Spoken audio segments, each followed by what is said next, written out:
Bonjour, bienvenue dans cette nouvelle émission Quoi de neuf. Aujourd'hui, je reçois Madame Nathalie de Pompignan. Vous avez beaucoup entendu parler d'elle ces jours-ci, puisque nous avons une bonne nouvelle qui a été annoncée ce mercredi 15 septembre 2021 vers 12h30. Les États membres du Conseil international de coordination du programme sur l'homme et la biosphère de l'UNESCO ont voté et ils ont validé la candidature de la Martinique. Madame de Pompignan va nous expliquer tout ça dans un moment.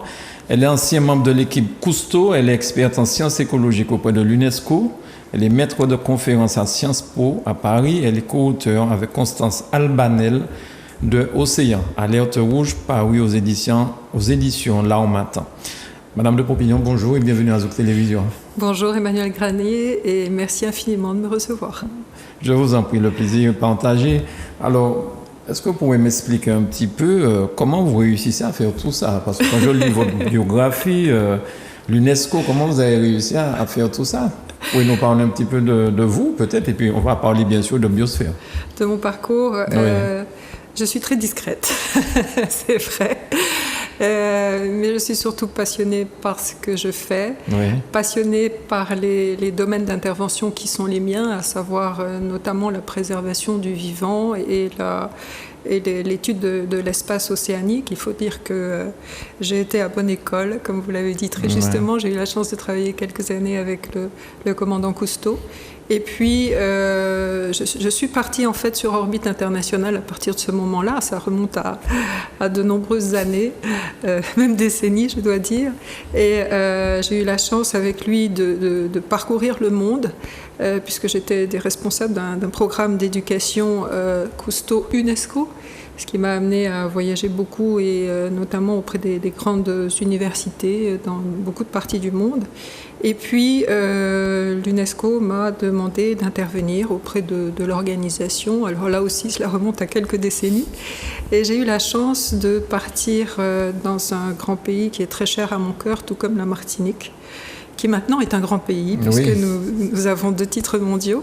Ce pays est le Brésil, où j'ai vécu 15 ans. Bien. Voilà, 15 ans au Brésil, à travailler sur des questions d'environnement, de formation, de préservation, de valorisation des atouts, puisqu'il s'agissait de travailler sur des réserves de biosphère, là aussi. Et puis, de retour en France, eh bien, je me suis lancée dans l'enseignement, qui était franchement pas a priori une vocation pour moi. Et en fait, j'ai trouvé que cette expérience était extraordinaire et j'ai la chance d'enseigner à Sciences Po à Paris l'espace océanique.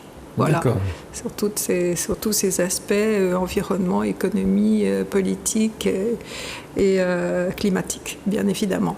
Voilà, alors pour rentrer un peu plus dans le détail, pourquoi la Martinique sur ma route? D'abord, je suis martiniquaise. J'ai passé toute mon enfance ici. Et puis, je suis partie parce que à l'âge de 11 ans, on suit ses parents en général, donc je suis rentrée en France. Et voilà, et la vie m'a amenée à travailler quelque temps en France et puis à partir après à l'étranger, donc de longues décennies. Et je suis revenue en Martinique il y a exactement 5 ans de cela, à l'occasion d'une conférence à laquelle j'ai été invitée par Contact Entreprise, justement sur Océan Alerte rouge. Vous voyez, c'est un titre qui vous dit quelque chose. Oui, tout à fait. Et à partir de là, voilà, exactement, qui était le président de Contact Entreprise à l'époque. Et à partir de là, tout a commencé parce que je suis restée absente 30 ans de Martinique. Et en fait, comme je le dis avec beaucoup d'humilité, je suis une revenante. Voilà, l'île des revenants mérite bien son nom et je suis une revenante. Et je suis revenue en Martinique 30 ans après et je peux vous dire que j'ai eu un formidable coup de cœur pour notre pays et ses atouts, tout en étant tout à fait consciente des défis. On les connaît tous, ces défis-là.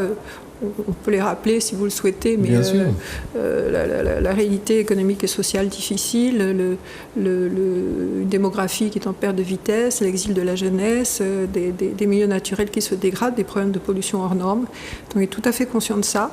Et je me suis dit, mais pourquoi la Martinique ne bénéficierait-elle pas d'un outil qui aide à relever ces défis au sein de l'UNESCO, qui est justement Voilà, ce titre mondial de réserve de biosphère.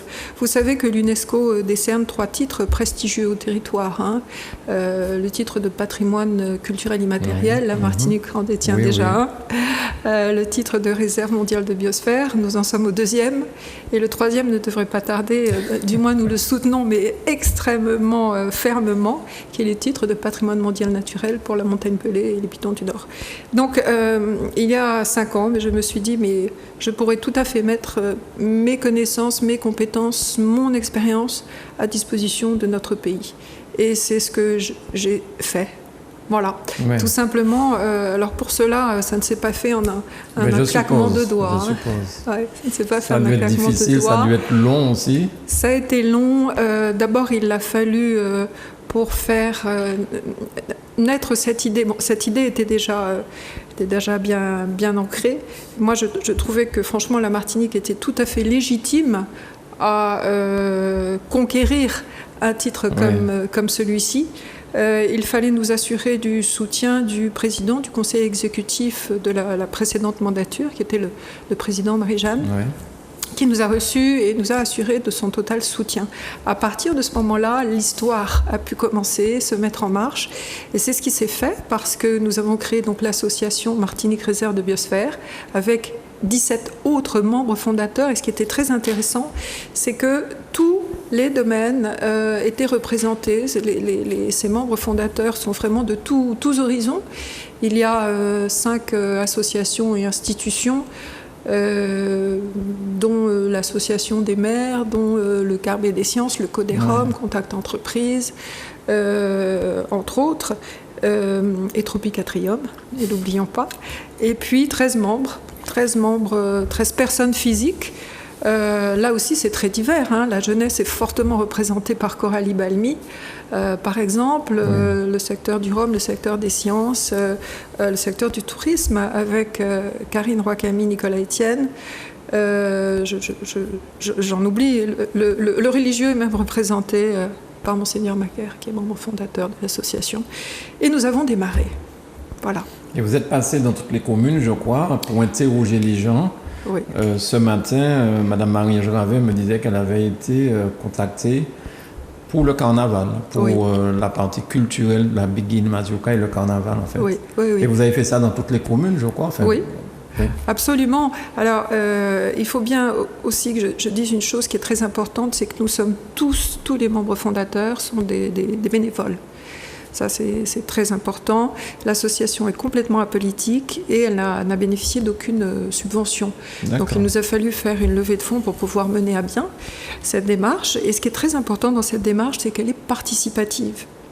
C'est-à-dire, c'est la population qui construit la candidature du territoire. Et c'est ce qui la rend particulièrement intéressante et particulièrement riche.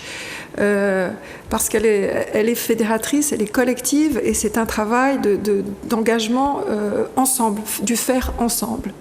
C'est ce qui est très important. Et pour faire ensemble, eh bien, un des prérequis de la candidature était de faire tout le territoire, tous les territoires si possible, et nous nous sommes lancés ce défi. Donc nous avons pris notre bâton de pèlerin, si j'ose dire, et nous sommes allés à la rencontre des communes, une première réunion en présence des maires et des élus, bien évidemment, pour informer du projet, le présenter, et puis une deuxième réunion en présence des habitants. Oui. Voilà. Et là, moi, j'ai trouvé extrêmement courageux les participants parce que les réunions avaient en général lieu en fin d'après-midi, vers 18h. Donc après une journée de travail, ça n'était pas toujours facile.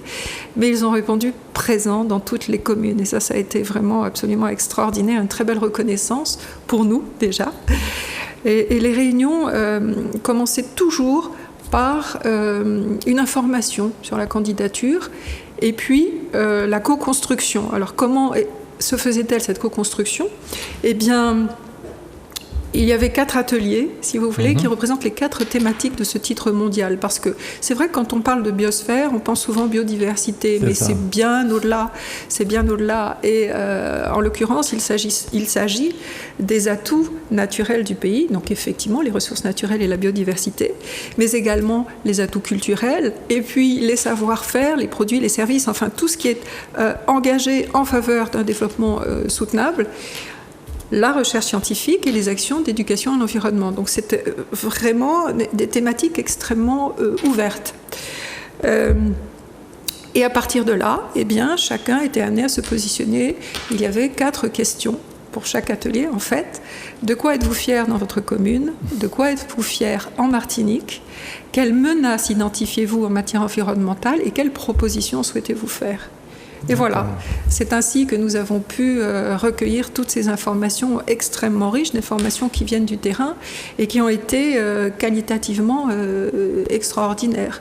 Alors, après cela, il nous a fallu, je vous raconte vraiment toute la procédure parce qu'il est, non, il est mais important c'est très bien, de de toute façon, j'étais en train de me dire que vous n'avez pas eu de mal à retenir l'attention des gens parce que vous expliquez ça avec une telle ferveur qu'on vous écoute religieusement et on s'embarque, on est dans l'aventure avec vous. Tant mieux alors. Oui. Parce qu'il y a un enthousiasme et l'enthousiasme était vraiment collectif et l'enthousiasme était aussi celui de l'équipe, du bureau qui a mené à bien cette démarche. Il ne faut surtout pas les oublier. Voilà, donc après il y a eu un gros travail de synthèse, vous imaginez, parce que nous nous sommes trouvés face à des milliers de propositions. Il y a eu plus de 4500 participants à ce travail et nous avons présenté, nous l'avons réalisé en quelques mois grâce au bureau bien évidemment, grâce à une équipe dédiée à cela que je remercie vraiment beaucoup pour la qualité du travail effectué. Et puis nous avons présenté, on est là en décembre 2019, ces réunions ont eu lieu de septembre 2018 à octobre 2019. Donc elles ont été rondement menées en 13 mois sur les 34 communes. En décembre, nous présentions une synthèse de ces propositions aux acteurs publics et privés. Et puis on démarrait la rédaction et la coordination du dossier de candidature. Cela a pris 5 mois. Et en mai 2020, le dossier était complet, achevé, très beau dossier d'ailleurs, avec des magnifiques photographies. Et là, je remercie aussi les photographes et vidéastes qui nous ont accompagnés et qui ont donné leurs photos pour illustrer la candidature de la Martinique. Le dossier a été remis au comité français, parce que c'est comme cela que les choses se passent avec cette candidature. Le comité français a examiné le dossier. J'ai moi-même été auditionnée pendant plusieurs heures, pour ne rien vous cacher. Et puis, il y a eu quelques retouches à faire, ça c'est tout à fait normal. Dossier validé en septembre, transmis au comité international. Et là, dès qu'on part sur orbite internationale, étude internationale, les délais deviennent un petit peu plus longs. Normal, donc nous avons, complètement normal. Donc en mars, le comité international a examiné le dossier. Comité international des réserves de biosphère de l'UNESCO a examiné le dossier. En juin, il rendait son avis, approbation. Et la validation s'est faite en session internationale mercredi 15 septembre, devant une 50aine de pays. Et je peux vous dire que c'était une immense fierté, une immense joie. Et il faut dire quand même que dans ce contexte, dans cette période sombre que nous traversons, je crois que c'est très important d'avoir individuellement et collectivement besoin de perspectives et de joie. Donc voilà, nous étions tous unis autour de ça. Je crois qu'il y avait beaucoup de personnes qui étaient véritablement très très contentes de cette candidature et puis aussi de cette reconnaissance. Oui. Parce qu'aujourd'hui, j'entends beaucoup de personnes parler. Alors, ça rapporte, entre guillemets, trivialement on dit ça, mais ça rapporte quoi à la Martinique d'avoir été acceptée? Reconnu. Beaucoup de choses, parce que d'abord c'est notre 2e titre mondial, ça il faut bien le voir, un territoire qui détient 2 titres mondiaux. En attendant le 3e, qui ne saurait tarder. Oui, c'est déjà pas mal, franchement pas mal. On se dit, il n'y en a pas beaucoup à l'échelle des 193 États membres de l'UNESCO. Oui. Mais alors, en 3e titre mondial, c'est exceptionnel. Donc, je pense que vraiment, la Martinique sera encore plus heureuse l'année prochaine. Donc, vous voyez, cela permet à la Martinique de se hisser sur la scène mondiale. Elle l'avait déjà fait une première fois avec la Yolande, attention. Oui. Mais là, non seulement on se hisse une 2e fois sur la scène mondiale, on entre dans une démarche générale. On se hisse, c'est la Martinique tout entière, ça c'est très important de le voir. Et on entre dans une démarche de valorisation internationale de notre pays. Alors ça veut dire quoi? Surtout quand on détient ce titre. Ça veut dire que l'on accède, la Martinique tout entière, à l'espace international. Donc c'est une visibilité, une attractivité extrêmement forte qui seront données au territoire, à sa population. C'est la valorisation des femmes et des hommes du territoire et de ses atouts qui est mise en avant. Donc c'est un label qui est au service de la population, ça ne l'oublions pas, comme l'a été la construction du dossier et la démarche. Et puis la Martinique va accéder grâce à ce titre à des réseaux de coopération. Et ça, c'est... je vois un réseau mondial de plus de 730 réserves. Oui, exactement. Vous vous rendez compte, 730 réserves de biosphère dans plus de 130 pays. Et nous, petite Martinique qui devient tout à coup très grande, nous accédons à ce réseau de coopération qui est non seulement mondial, vous venez de donner les chiffres, mais il est également national. Nous sommes désormais la 16e territoire réserve de biosphère française, et puis à l'échelle caribéenne, nous en sommes la 15e territoire réserve de biosphère dans 8 pays. Donc c'est une coopération qui s'ouvre à nous, qu'elle soit régionale, qu'elle soit nationale ou qu'elle soit mondiale. Alors ça veut dire quoi ? Ça veut dire que nous allons avoir des échanges d'informations, d'expériences, nous allons avoir des travaux sur les problématiques communes, et elles sont importantes, d'abord insulaires et puis ensuite caribéennes. C'est vraiment des problèmes qui se posent à nous. Exactement. Sargasse, c'est une question qui est très importante. Changement climatique aussi. Chlordécone également. Ça, ce sont vraiment les 3 thématiques de recherche qui ont été retenues pour notre pays. Et nous allons pouvoir travailler ensemble à des solutions locales, mais face à des problèmes apportés, face à des problématiques mondiales, vous voyez. Et puis, il y aura les possibilités d'avoir accès à des formations. Les jeunes seront particulièrement valorisés puisqu'il pourra y avoir des réunions, justement, en termes de coopération pour la jeunesse. Ça, c'est également exceptionnel. Donc, il faut bien intégrer tout ça. On participe de la promotion de la Martinique, on participe de la valorisation de notre pays, valorisation mondiale de notre pays. Et puis surtout, ce que je crois également extrêmement important, c'est qu'on s'inscrit dans cette démarche qui est une démarche de développement économique et social soutenable, donc elle est vertueuse, et nous nous engageons vraiment aux côtés des acteurs du territoire à relancer le développement économique et social soutenable du pays. Et puis, c'est déjà beaucoup, mais je pourrais continuer à en parler extrêmement longtemps si vous le souhaitez. Ah non, mais c'est avec plaisir. Là, je vois par exemple, pour des raisons historiques en général, qu'on a des problématiques. Oui. On regarde ce qui se fait en France. Et désormais, on pourra regarder ce qui se fait dans le monde. Oui. C'est-à-dire que ça nous ouvre le monde, en fait. C'est exactement ça. Ça nous ouvre le monde, ça nous ouvre la Caraïbe. Il ne faut pas oublier quand même qu'on est, bien sûr, on a des problématiques locales, spécifiquement caribéennes, sur lesquelles nous allons pouvoir travailler. Il y a 8 pays. 8 pays, je crois que c'est Haïti, la République dominicaine et Cuba, les îles Vierges, Saint-Kitts et Nevis, Trinidad, qui a été reconnue l'année dernière, la Colombie également, et puis bien évidemment la France, avec 2 territoires réserves de biosphère, la Guadeloupe et la Martinique. Donc nous allons pouvoir coopérer. C'est extrêmement important, coopérer sur les axes de recherche, mais coopérer également sur la valorisation de nos atouts, de nos savoir-faire, de nos richesses. Voilà ce que permet cette démarche de coopération. Et vous avez peut-être des nouvelles de ce qui peut se passer éventuellement pour la sargasse. On dit qu'on peut en tirer... transformer la sargasse, parce que c'est un vrai mal. Hein. Chaque année, on voit ça qui envahit la Martinique. C'est récurrent. Et je pense que nous ne sommes pas les seuls. Oui. D'autant que ça vient de l'Amérique du Sud. Je crois que vous avez longtemps vécu au Brésil. Est-ce que vous souffrez de ça là-bas? Est-ce que le Brésil souffre de ça là-bas? Je sens que le Brésil est pointé du doigt. Écoutez, oui, on le dit, bien sûr. On dit qu'il y a une origine qui vient du Brésil via l'Amazone, effectivement. Une autre origine, le bassin du Congo. Vous savez, on n'en est qu'au début en matière de recherche. Également, traitement et valorisation, tout cela, c'est un début. Il y a des recherches qui sont menées ici en Martinique. Et c'est une thématique pour nous extrêmement importante parce que ce titre mondial va permettre d'appuyer ces recherches.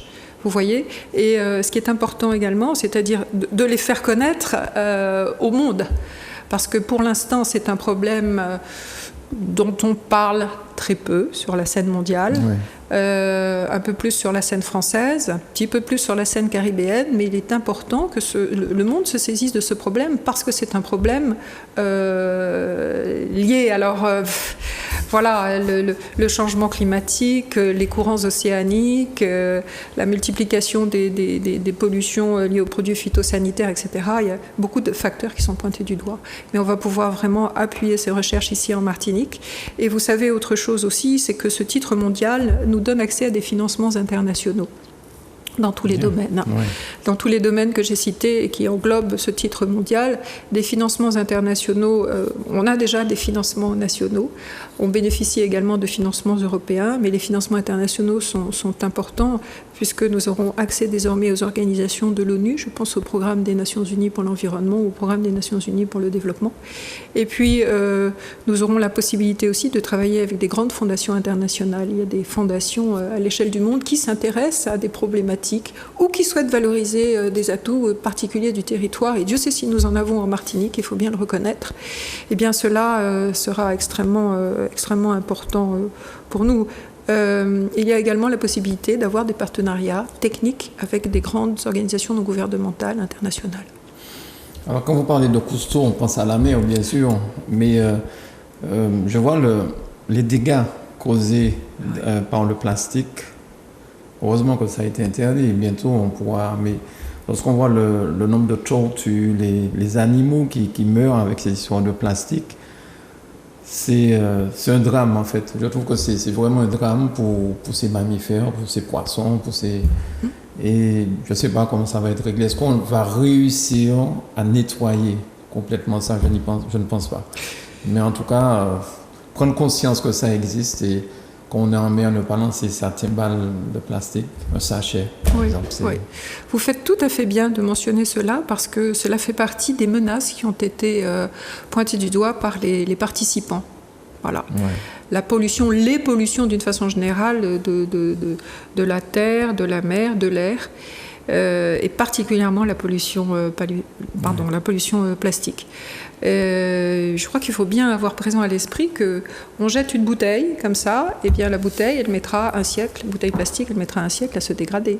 On jette une canette, c'est 2 siècles. On laisse traîner des filets dans l'océan, c'est 6 siècles. On laisse traîner un mégot sur les plages, ça va de 1 à 5 ans. Donc il faut bien se rendre compte de ça, et je crois que le contexte dramatique que nous traversons, parce que ça, je pèse bien mes mots, qui est lié au changement climatique et au déclin du vivant, de la biodiversité, eh bien, invite chacun de nous à prendre sa part. On a tous un rôle à jouer, et c'est pour ça que ce titre mondial est particulièrement important pour la Martinique, parce que, comme je le disais tout à l'heure, c'est une très bonne chose, cela nous valorise, cela nous hisse sur la scène mondiale, mais cela nous inscrit aussi dans un devoir de responsabilité, vous savez, de responsabilité, puis de transmission de ce que nous allons laisser à nos enfants et nos petits-enfants. Et j'ai en mémoire des phrases de participants qui soulignaient cela, parce que ce qui m'a énormément frappé dans ces réunions publiques d'information et de co-construction, c'est d'une part l'enthousiasme. Moi, je vois des participants dire nous sommes de petites communes, mais nous avons de grandes idées. C'est magnifique, je trouve. Et puis, le sentiment de responsabilité. Nous sommes en train de nous réapproprier nos richesses culturelles, nos richesses naturelles. Et nous avons le devoir de pérenniser nos acquis, nos traditions, notre culture, parce qu'il en va de ce que nous allons laisser à nos enfants et nos petits-enfants. Donc, je crois que ce titre mondial s'inscrit aussi dans un devoir de responsabilité de chacun. Chacun a un rôle à jouer, chacun peut faire sa part et contribuer à l'amélioration à son échelle de ces deux questions majeures que vous venez d'évoquer également. En tout cas, merci beaucoup Madame de Pompignan d'être venue à Zouk Télévision pour nous expliquer tout ça. Le temps qui nous est imparti, cette fameuse phrase, est terminé, mais si vous avez peut-être quelque chose à rajouter pour terminer cet entretien. Des remerciements. Oui. C'est ce que j'ai dit, franchement, ma gratitude est exprimée envers tous les participants à cette candidature, parce que grâce à eux, grâce à leur détermination, grâce à leur engagement, grâce à leur créativité aussi, eh bien, le dossier de candidature a été constitué. Et ce que je n'ai pas dit, est très important d'ajouter, c'est que ce dossier de candidature a obtenu les félicitations du jury de l'UNESCO pour la qualité des propositions des participants et l'engagement actif de la population. Et je peux vous dire que des félicitations. C'est assez rare, ça. C'est rare. Alors, et puis, je ne peux pas terminer sans remercier également tous ceux qui nous ont accompagnés et soutenus, qu'il s'agisse de l'ensemble des maires et de leurs représentants de la collectivité territoriale de Martinique, de nos partenaires, de nos adhérents et donateurs, des photographes, comme je les ai mentionnés, des membres fondateurs et puis de l'équipe magnifique du bureau qui a été absolument formidable, ainsi que l'équipe qui a constitué le dossier. Voilà, je crois que tout est... Merci beaucoup, Madame de Pompignan. N'hésitez pas à revenir à la télévision pour l'avancer. S'il y a d'autres choses à dire, vous serez toujours la bienvenue ici. Merci infiniment à vous. Merci à vous, Madame. Merci, Manuela, pour la réalisation. Merci à vous. Chez vous, nous avons suivi.